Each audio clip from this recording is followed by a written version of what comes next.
This copyrighted telecast is an exclusive presentation of Learfield under the broadcasting rights granted by the University of Nevada. Reuse of this presentation is prohibited without the express written consent of the University of Nevada and Learfield.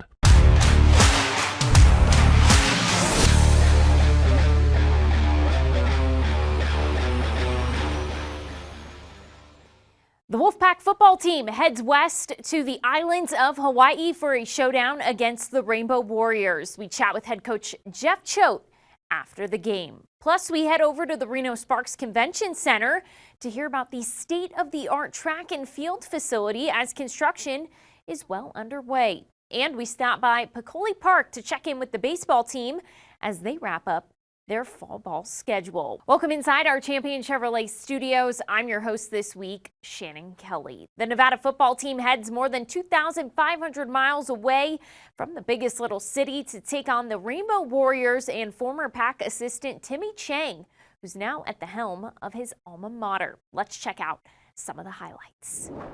The Wolfpack would be without its starting quarterback, Brendan Lewis. He'd be out with an injury, so Chubba Purdy would get his first start at Nevada. The Rainbow Warriors wasting no time moving the chains. 9 plays for 75 yards as Braden Shager would stuff the ball into the end zone on 3rd and goal. It's 7-0. Nevada would look to answer on its opening drive, going for it on 4th and 4, but the Rainbow Warriors defense would turn the Pack away. A few penalties would prove to be costly for Nevada, as Shager would find the end zone for the 2nd time already. It's 14-0. The Silver and Blue would string some plays together and make it into field goal range, but Matthew Killam would come up short and wide. The 46-yard field goal is no good. Hawaii would lead 17-0 at the break. Nevada would come out with some heat in the second half. Chubba Purdy goes deep and connects with Marcus Bellin for a 63-yard strike, and suddenly the deficit is cut to 10. Shager would continue to run the rock on the rock. Just barely gets into the end zone, but the touchdown stands. The Rainbow Warriors are rolling. Hawaii native A.J. Bianco, now in at quarterback, converts on 4th down for Nevada for the first time all night.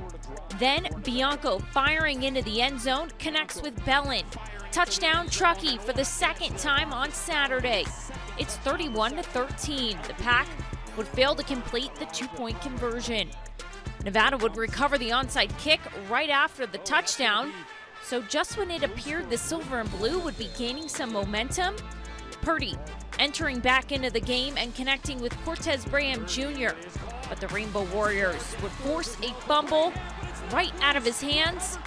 That would do it from the islands, as Nevada falls to 3-6 on the season and 0-3 in Mountain West play. Coming up next on Wolfpack All Access, we head back out to Honolulu as Alex Margulies chats with head coach Jeff Choate after the game.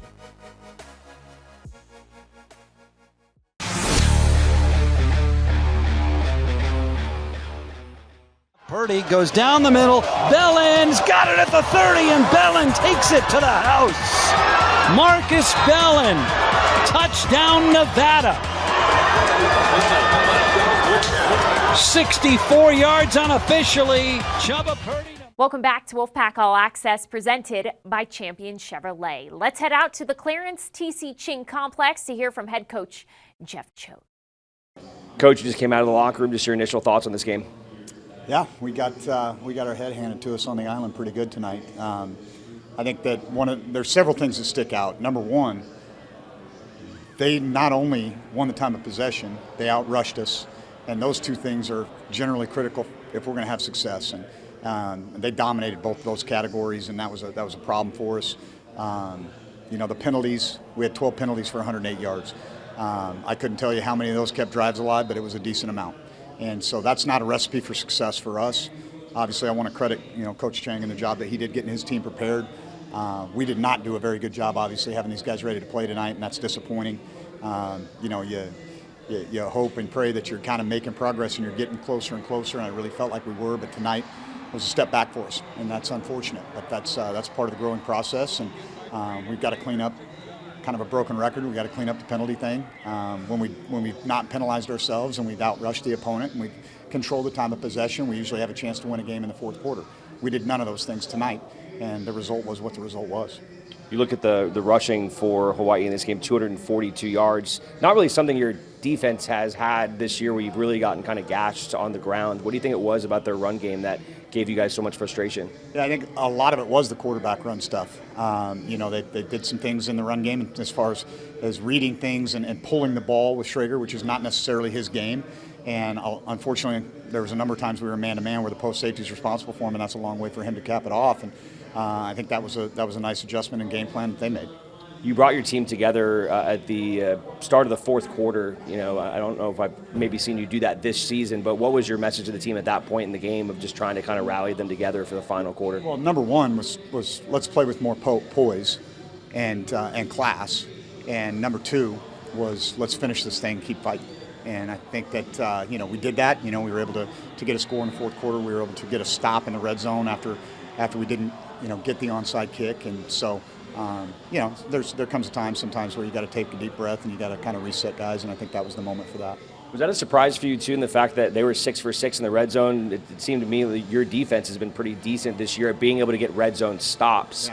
Yeah. Yet you guys really didn't have much of an answer once they got the ball deep in your guys' end. Yeah, I think that was after the first drive. That was one of the things I talked to Kane about. Was I said, if we're going to play man down here, we've got to account for the quarterback in our fits. And we just didn't adapt to that very well. And, he was able to pull the ball and get easy scores a couple times. All right, on the other side of the ball with your offense, obviously a very different look as you didn't have Brendan Lewis, and your offense, rushing-wise, only managed 94 yards. Why do you think there was, I guess, a lack of effectiveness in your own run game? Yeah, here's the reality of it. We lost our first and our second tight end. And then, obviously, Savion went out, and so did Patrick Garwo. So that probably had as much of an impact on the run game as anything, was just not having a lot of Falcon runs that were familiar to the tight ends that were playing in the game. When it comes to the quarterback position, Chubba Purdy getting the start, and you said you would kind of make a decision as the week went on between him and AJ, and both quarterbacks did play in the game, both led your team on touchdown drives. I guess, first of all, the decision to start Chubba, I guess what went into that and what made him stand out to get this opportunity? Well, he played a little bit more in the previous week, and he'd had a good week of practice. In fact, both those guys did. I felt like Chubba had a little bit better Wednesday, and that kind of put him over the top. But we knew going into this thing that we were going to play both of the guys, and both those guys, I think, in a tough situation, both accounted very well for themselves. I guess you look at what Chubba did. He had that big over-the-top pass to hit Marcus. What do you recall about kind of seeing that one? That was your most explosive play of the game. Yeah, that was actually a tempo play, and we felt like that would be something that we could do with Chubba. He operates our tempo stuff really well, and that's not something that we've done a lot of, and obviously they blew the coverage on that.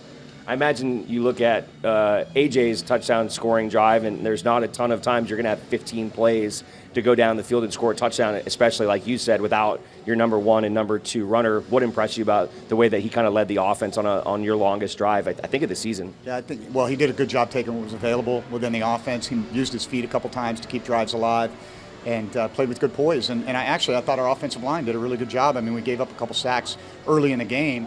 And then, as it gets into the situation where they know we've got to throw, they're going to pin their ears back. But I thought both quarterbacks did a pretty good job of getting out of trouble, and I thought our offensive line held up for the most part pretty well in pass protection.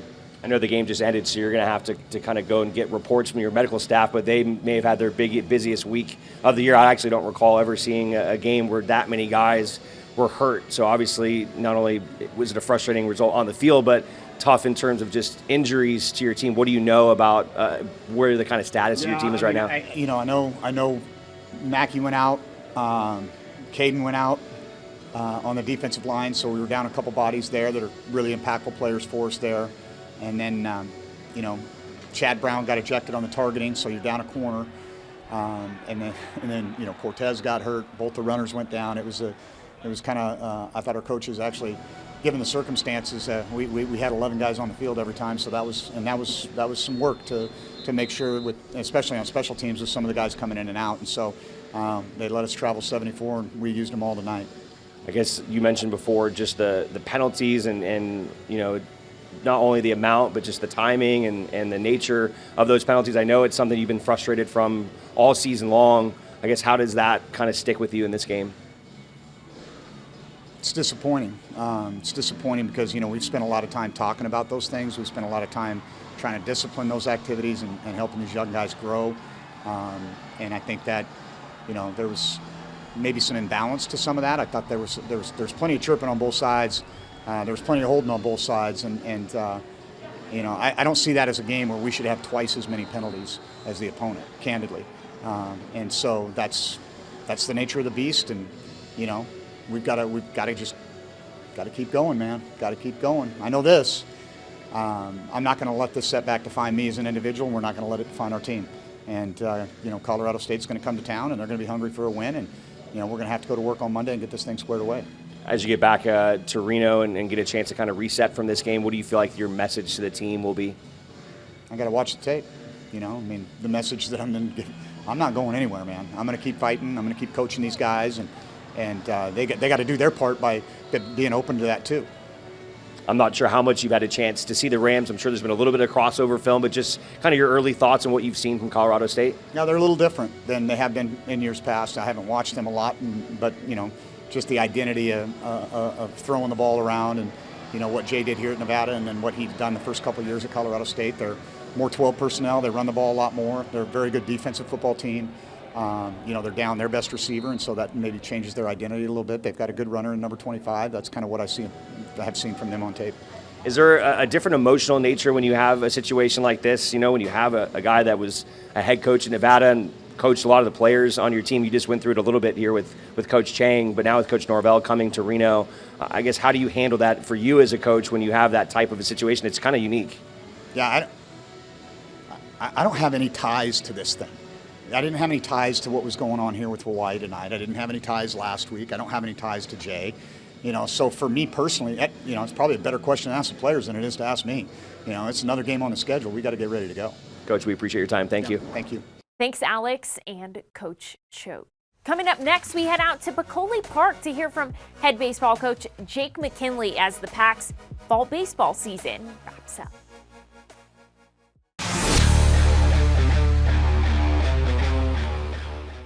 Las Vegas's Allegiant Stadium has held a Super Bowl, international soccer matches, and hosted some of the world's biggest music stars. College basketball's Final Four is coming in 2028 too.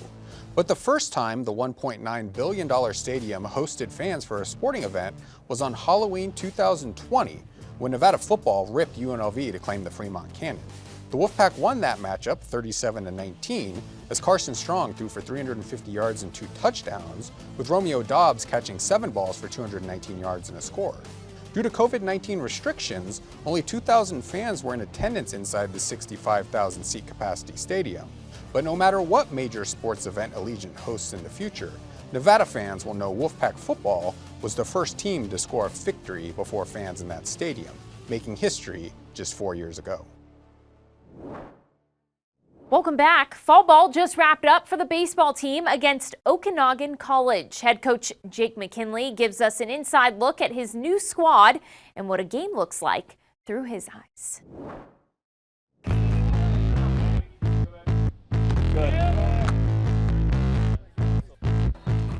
It's an older and an experienced group, and I think there's a lot of harmony. There's a lot of harmony on the field, a lot of harmony off the field. Let's go, let's go, let's go!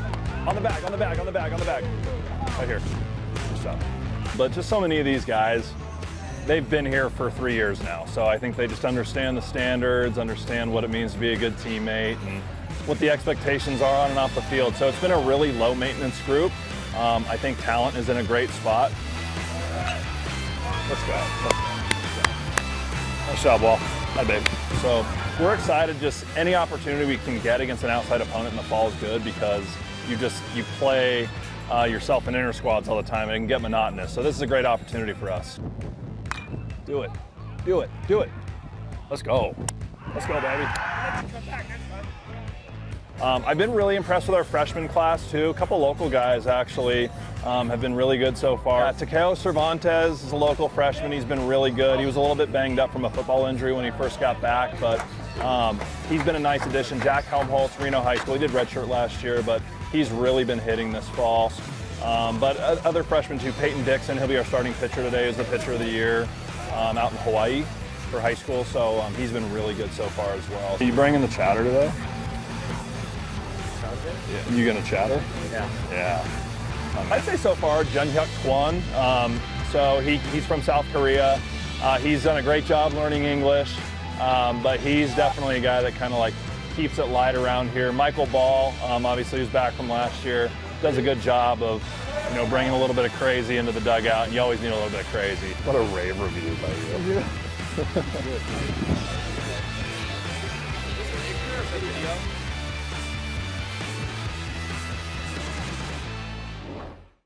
The Wolfpack's 2025 season under third-year head coach Jake McKinley starts in mid-February. Coming up next on Wolfpack All Access, we take you inside the Reno-Sparks Convention Center to see the all-new indoor track and field facility.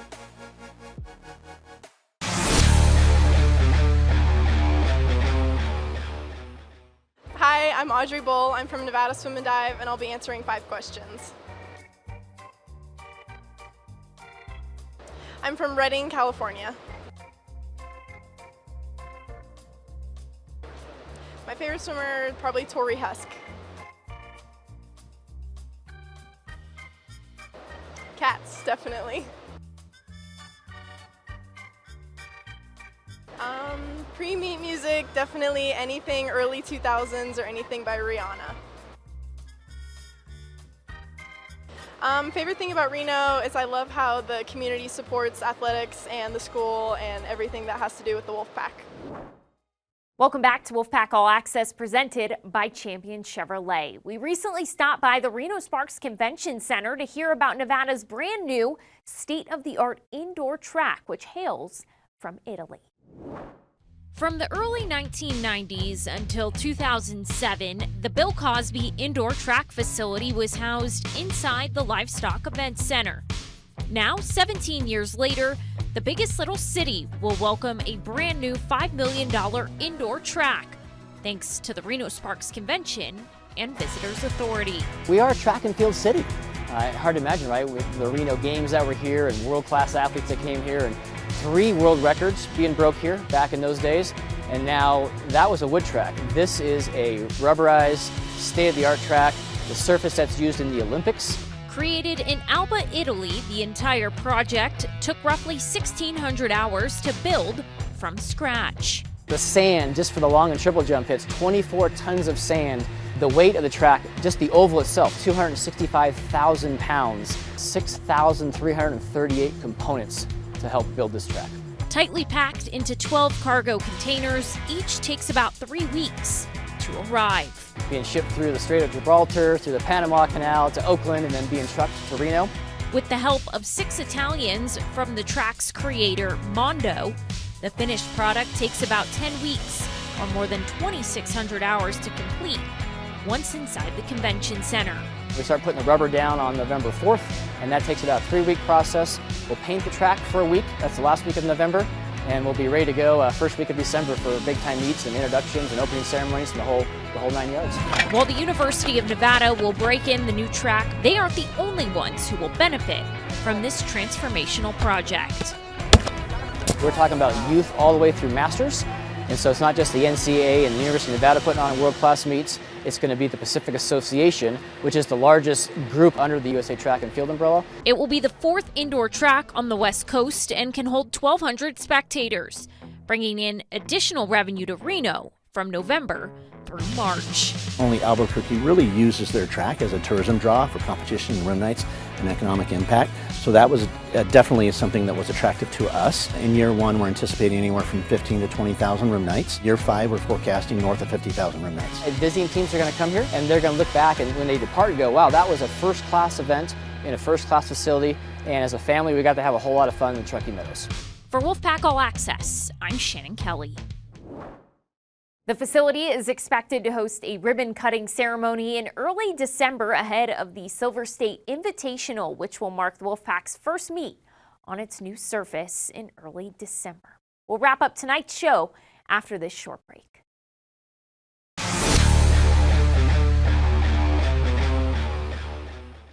Before we go on Wolfpack All Access this week, men's basketball half-season plans are on sale, plus single game tickets are also on sale as the season opener is inching closer. That's Monday, November 4th at Lawler Event Center against Sam Houston. The Nevada football team returns to Mackey Stadium this Saturday, November 2nd, to host Colorado State for its second to final home game of the season. Kickoff is set for 5 o'clock in the evening. It's Salute to Service night. Tickets start at just $20. Head to mynevadatickets.com or call 775-348-PACK to get yours today. That'll do it for us this week on Wolfpack All Access. Thanks for joining us, and we will see you next Sunday. Good night. This has been an exclusive presentation from Learfield.